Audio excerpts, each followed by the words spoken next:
Is high. उसके high होने का क्या मतलब है, या तो उसकी क्वालिटी अच्छी है और क्वालिटी क्या है, और उसकी इंटेंसिटी क्या है, अच्छी है।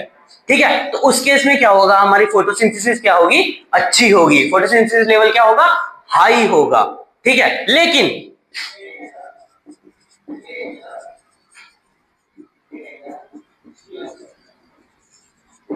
अगर उसकी इंटेंसिटी उसकी लिमिट एक्सीड कर गई है, अगर किसी अगर सनलाइट की जो इंटेंसिटी है उसकी लिमिट एक्सीड कर गई है, किसकी लिमिट, प्लांट की लिमिट एक्सीड कर गई है, तो क्या होगा, फोटोसिंथेसिस शो करेगा, नहीं शो करेगा। क्यों, क्योंकि क्लोरोप्लास्ट क्या होगा, डिस्ट्रॉय हो जाएगा। क्या होगा, क्लोरोप्लास्ट डिस्ट्रॉय हो जाएगा, कोई भी क्या होगा, फोटोसिंथेसिस नहीं होगी। तीन कंडीशंस हो सकती हैं। ठीक है, एक क्या ले रहे हैं हम, लो हो रही है तो क्या हो रही है, फोटोसिंथेसिस का लेवल भी लो हो रहा है। सनलाइट की इंटेंसिटी या क्वालिटी हाई हो रही है, क्या हो रहा है, फोटोसिंथेसिस भी हाई लेवल पे होगा।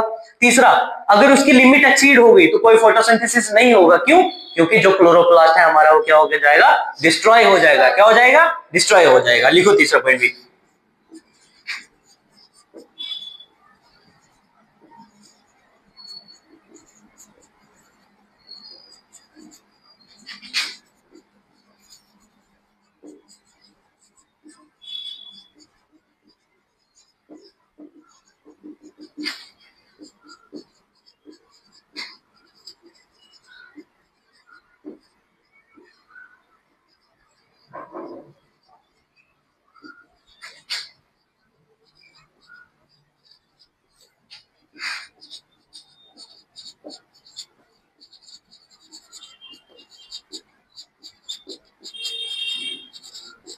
अभी किसकी वजह से नहीं होगा, फोटोसिंथेसिस क्यों नहीं होगी, मैंने क्या बताया, क्या डिस्ट्रॉय होगा, उसका क्लोरोप्लास्ट डिस्ट्रॉय कर जाएगा। क्या कर जाएगा, क्लोरोप्लास्ट डिस्ट्रॉय कर जाएगा।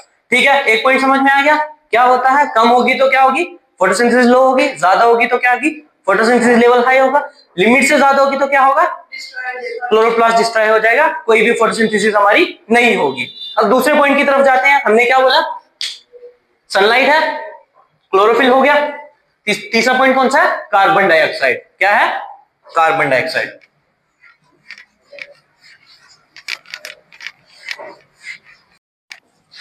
जीरो 0.3 टू 0.4% किसी एटमॉस्फेयर में प्रेजेंट होता है क्या, कार्बन डाइऑक्साइड, जो प्लांट्स क्या करते हैं, कंज्यूम करते हैं।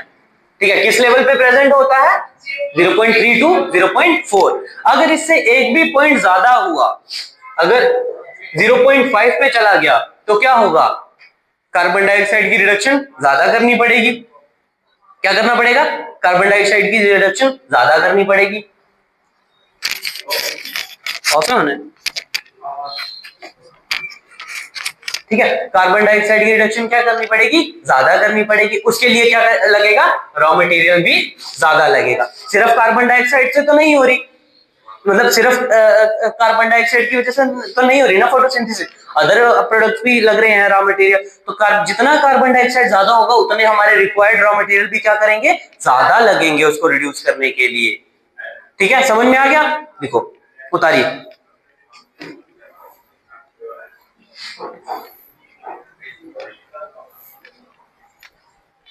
और इसमें एक पॉइंट और लिख सकते हैं हम कि यही जो इंक्रीज्ड लेवल होगा कार्बन डाइऑक्साइड का, यही जो इंक्रीज लेवल होगा एटमॉस्फेयर में किसका, कार्बन डाइऑक्साइड का, ये डैमेजिंग हो जाएगा किसी भी सेल के लिए over a longer period of time.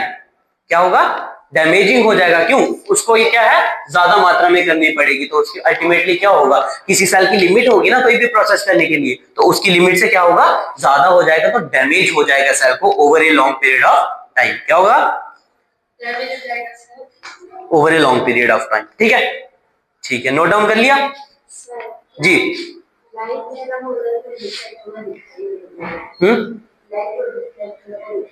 उस साइड वाले बेंच पे चले जाइए, किसी को भी नहीं दिखाई दे रहा।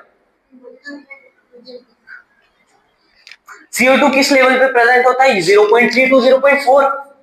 ठीक है, अगर इससे रिक्वायर्ड रेट से ज्यादा हो गया, ये हमारे एटमॉस्फेयर में प्रेजेंट लेवल है, अगर इससे ज्यादा हो गया तो प्लांट को क्या है, ज्यादा कंज्यूम करना पड़ेगा, ज्यादा इसको क्या करना पड़ेगा, है, फोटोसिंथेसिस ज्यादा लेवल पे करनी पड़ेगी, क्यों? बाकी सारे रॉ मटेरियल भी ज्यादा लगेंगे, उसकी वजह से क्या होगा, सेल को डैमेज हो जाएगा over a long period of time. समझ में आ गया? ठीक है, तीसरा पॉइंट हम लेते हैं टेम्परेचर। क्या लेते हैं?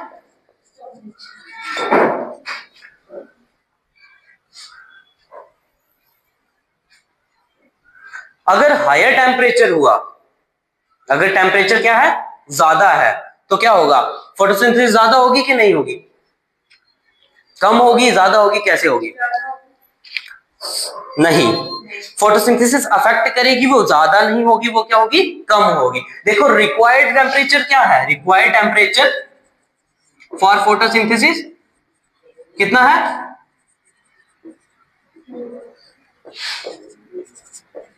35 डिग्री सेल्सियस है। कितना है? 35 डिग्री सेल्सियस। इससे ज्यादा होगा या कम होगा, फोटोसिंथेसिस को क्या करेगा, अफेक्ट करेगा। ज्यादा भी होगा तो भी अफेक्ट करेगा, कम भी होगा तो भी अफेक्ट करेगा। ठीक है, ज्यादा भी होगा तो भी अफेक्ट करेगा, कम भी होगा तो भी अफेक्ट करेगा। अब आ गया वाटर। ठीक है, फोर्थ मॉलिक्यूल क्या है हमारा, वाटर।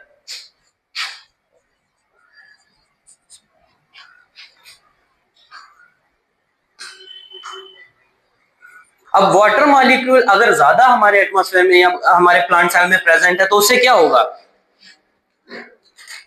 इफेक्ट होगा। क्या इफेक्ट होगा? ज्यादा होने पे सेल डिस्ट्रॉय, कम होने पे फोटोसिंथेसिस कम। ज्यादा होने पे डिस्ट्रॉय कैसे होगा? अगर प्लांट्स में ज्यादा है वाटर तो वो स्टोमेटा के थ्रू उसको बाहर भेज देते हैं ना, डिस्ट्रॉय तो नहीं होगा। क्या होगा इसमें, हमारे जो वाटर मॉलिक्यूल है वो किसके साथ काम कर रहे हैं, कार्बन डाइऑक्साइड के साथ काम कर रहे हैं।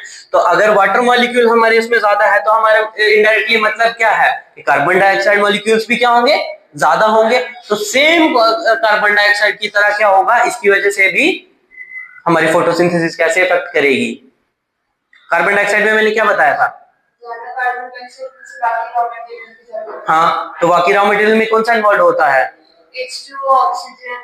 हाँ, तो H2O हमारा क्या है, वाटर है। तो जितना ज्यादा कार्बन डाइऑक्साइड होगा उतना हमारा क्या होगा, वाटर रिक्वायरमेंट होगा, और सेल क्या हो जाएगा, डिस्ट्रॉय हो जाएगा over a long period of time. क्या हो जाएगा, डिस्ट्रॉय हो जाएगा over a long period of time. Effect समझ में आ गए, फैक्टर्स कौन से इफेक्ट करते हैं, कौन सा फैक्टर इफेक्ट करता है, sunlight, temperature, water, carbon dioxide. चार ही मेजर इफेक्ट्स हैं। ठीक है, चार ही मेजर फैक्टर्स हैं जो अफेक्ट करते हैं किसको, ठीक है, फोटोसिंथेसिस को। यहां पे तुम्हारा